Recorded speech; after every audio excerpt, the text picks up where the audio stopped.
Mais c'est maintenant Bernard DeVos qui va nous parler, témoin privilégié effectivement depuis plusieurs années maintenant en tant que délégué général aux droits de l'enfant. Et vous avez vous aussi des positions assez tranchées sur la question des jeunes à Bruxelles. Il m'arrive effectivement d'avoir des positions tranchées. Merci d'abord de cette invitation à vous rencontrer ce matin et à partager quelques minutes avec vous. Je suis surtout ravi de l'idée que ce soit un échange, évidemment un dialogue, et donc je vais faire comme Edwin, essayer d'être relativement bref pour avoir l'espace nécessaire pour échanger. Alors c'est vrai que je n'ai aucune fierté parce que c'est la fonction que j'occupe qui m'offre ce regard. J'ai vraiment un regard panoptique sur le monde de l'enfance et de la jeunesse. Le matin, je commence à m'intéresser à la situation des mineurs délinquants. Le midi, je vais parler de radicalisation.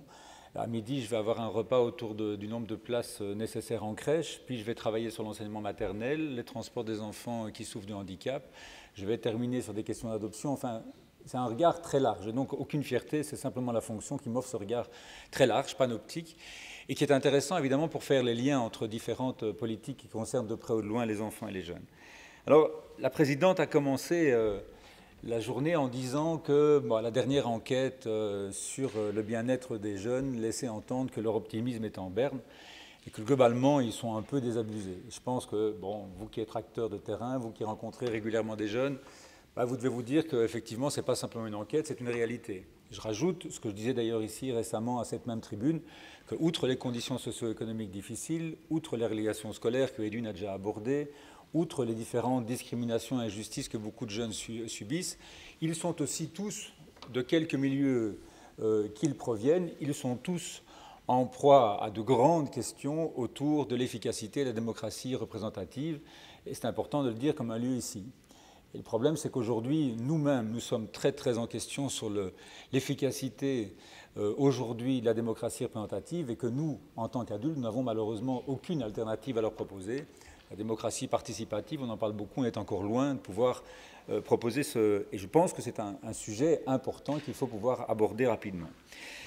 Et donc, la question que je me suis posée en entendant l'intervention de la présidente, c'est qu'est-ce qu'on peut faire aujourd'hui pour redonner de l'optimisme? Qu'est-ce qu'on peut faire pour trouver des pistes pour faire en sorte que nos enfants, nos jeunes, les jeunes avec lesquels vous travaillez, ne soient pas en proie à ce pessimisme et cette difficulté de vivre, finalement, dans un contexte extrêmement difficile.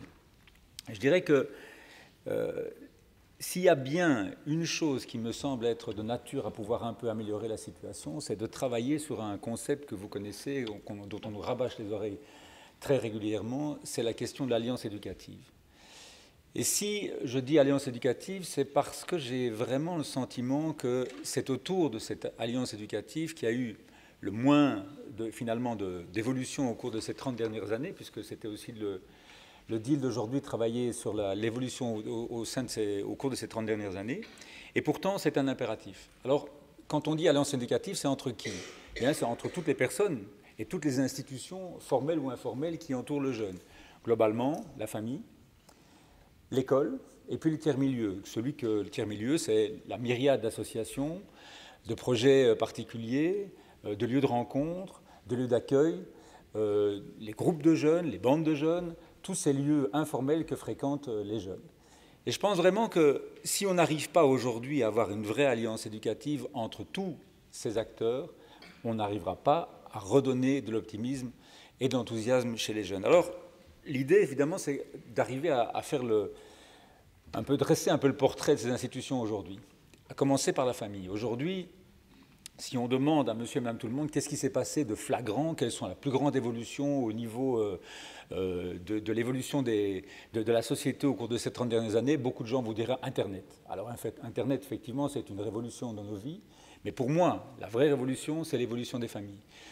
Si vous remettez 20 ou 30 ans en arrière, vous allez trouver une famille classique, j'ai envie de dire, papa, maman, 2 enfants, un chat, un chien, 3 enfants, etc. Aujourd'hui, les familles, c'est plus ça. Enfin, c'est encore ça, mais c'est aussi les familles recomposées, pluriparentales, monoparentales, homoparentales. Je le dis souvent, jusqu'à la manière même de faire des enfants, les choses ont changé.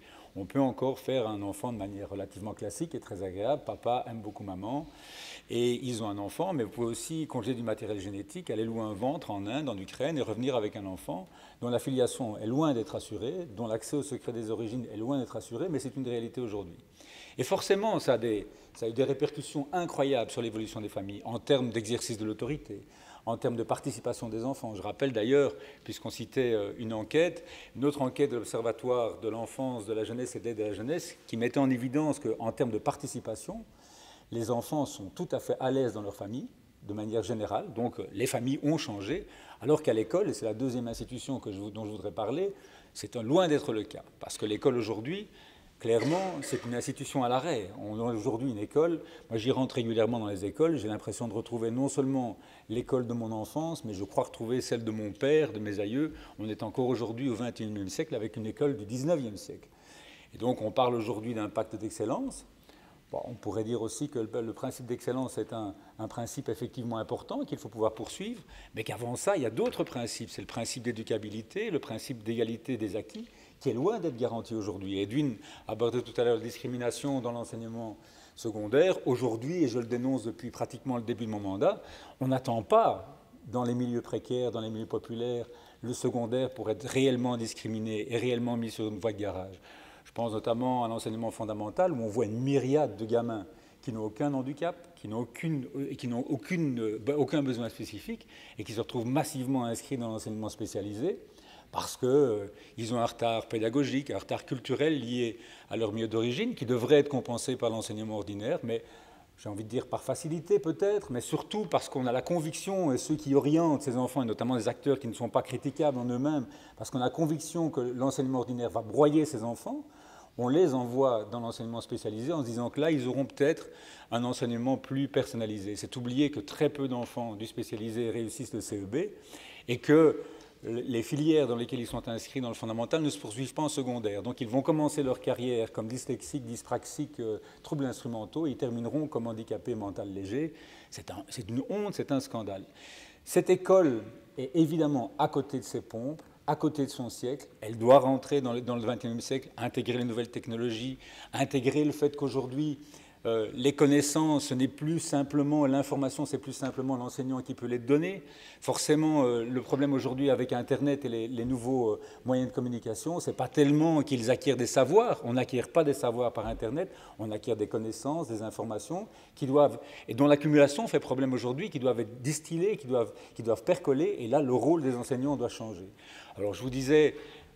voilà, les discriminations sont terribles, l'école n'est toujours pas gratuite, enfin il y a des soucis incroyables. Et alors ce qui est encore plus remarquable, et je viendrai évidemment au tiers-milieu après, c'est que le dialogue entre les familles et les écoles, je ne vais pas vous le dire, c'est une catastrophe véritable.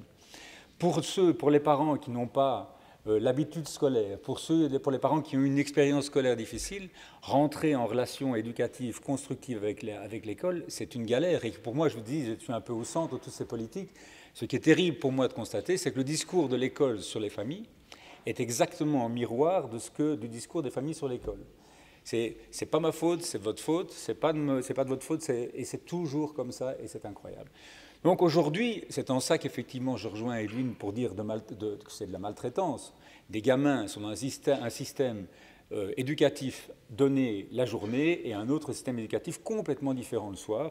Et s'adapter entre 8h et 4h à un système éducatif et à un autre entre 4h et 8h le matin, c'est extrêmement compliqué.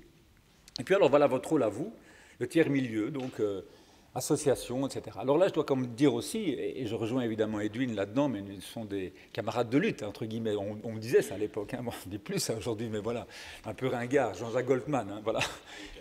On était au cachot, on était au cachot quelquefois pour avoir manifesté contre les politiques sécuritaires. Alors de nouveau, les critiques que j'adresse ici, elles s'adressent à ceux qui les ont inventées, ces politiques sécuritaires, qui ne sont pas adéquates selon moi. Ce n'est pas à ceux qui les mettent en œuvre, hein. Ce n'est pas aux travailleurs sociaux qui sont dedans matin, midi et soir, dont certains font des politiques d'entrisme extrêmement louables, hein, en essayant de modifier dans des cadres conceptuels étriqués et mal conçus, mal foutus, je le dis encore aujourd'hui, et qui essaient de faire un maximum, faire en sorte que ce soit utile, que ce soit rentable. Mais globalement, après les fameux événements de forêt, je dis événements aussi, quand les voitures de police tournaient encore sur les gyrophares, on s'est posé la question de savoir ce qu'il fallait faire et certains politiques ont considéré que finalement les communautés qui étaient les seules finalement en charge des politiques jeunesse à cette époque-là n'étaient plus à la hauteur et qu'il fallait quelque chose de plus structuré, de plus dur.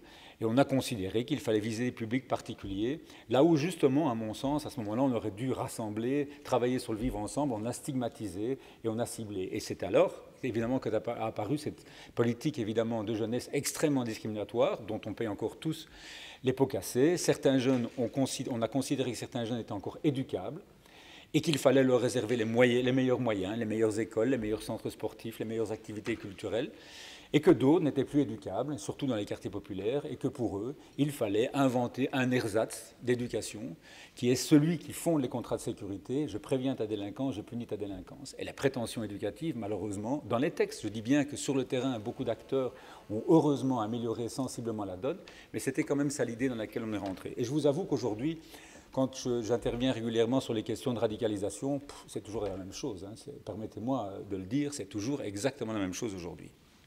Donc, ces myriades d'associations dans lesquelles vous travaillez ont été attaquées, ont été décrédibilisées, ont été mises en concurrence, on les a superposées dans les quartiers, il n'y a plus aucune lisibilité, enfin il y en a très peu dans beaucoup de quartiers avec beaucoup d'acteurs différents. Et donc c'est ça que je voulais vous dire aujourd'hui. Si on veut avoir la possibilité aujourd'hui de redonner de l'optimisme, de redonner de l'enthousiasme, de l'entrain, ce n'est qu'au prix d'une véritable alliance éducative. Il faut la créer, il faut la faire. Et objectivement, les politiques ne nous aident pas non plus, Madame la Présidente, en imaginant une série d'acteurs, etc., qui vont chacun, et donc c'est un peu la critique, alors pour son avis, pour être franc, c'est le côté qu'on peut éventuellement critiquer au niveau de l'investissement des communes. Alors de nouveau, je ne critique pas ni la bonne volonté, ni l'investissement des travailleurs sur le terrain, mais il serait, à mon sens, si on veut vraiment avoir une politique égalitaire pour tous les enfants, déterminer des lignes de conduite générales au niveau des communautés. Je rappelle que les politiques jeunesse, enfance et jeunesse sont du ressort exclusif des communautés. Et donc j'apprécie extrêmement bien, et donc j'ai été moi aussi un des premiers à bénéficier de l'apport de Atout Projet quand j'étais à l'époque responsable de Saint-Marcande. J'apprécie moi que d'autres acteurs fédéraux, régionaux, communaux veulent contribuer aux politiques jeunesse. Mais on aurait tout intérêt à faire en sorte que quelqu'un, et pour moi le seul légitime c'est les communautés, c'est les textes qui l'indiquent comme ça, définissent en gros la manière dont on va travailler et faire en sorte que chaque acteur contribue dans une lignée tout à fait claire. Sinon, on se retrouve évidemment avec des dispositifs qui se mettent en concurrence, qui ne sont pas sur la même ligne éthique et déontologique, qui se contrecarrent l'un l'autre. Et je pense effectivement qu'au moment où, en plus, il faut faire des économies, on aurait tout intérêt à, entre guillemets, rationaliser les choses et, dans l'intérêt des jeunes, être plus clair sur ce qu'on veut pour eux et avec eux. Et donc, je terminerai en disant que voilà, l'idée de retrouver de l'enthousiasme et du positif avec les jeunes aujourd'hui passe par là, passe par des structures, j'aime bien l'idée de structure de holding, donc on emploie ça en milieu hospitalier, c'est rassembler une série de personnes. Une structure de holding, c'est pas emprisonner un jeune, c'est le tenir debout, c'est le tenir en vie, et aujourd'hui je pense qu'on a beaucoup de questions à se poser sur la manière dont on tient le jeune en vie et debout, et je vous remercie de votre bonne attention, et je serai content de discuter avec vous après.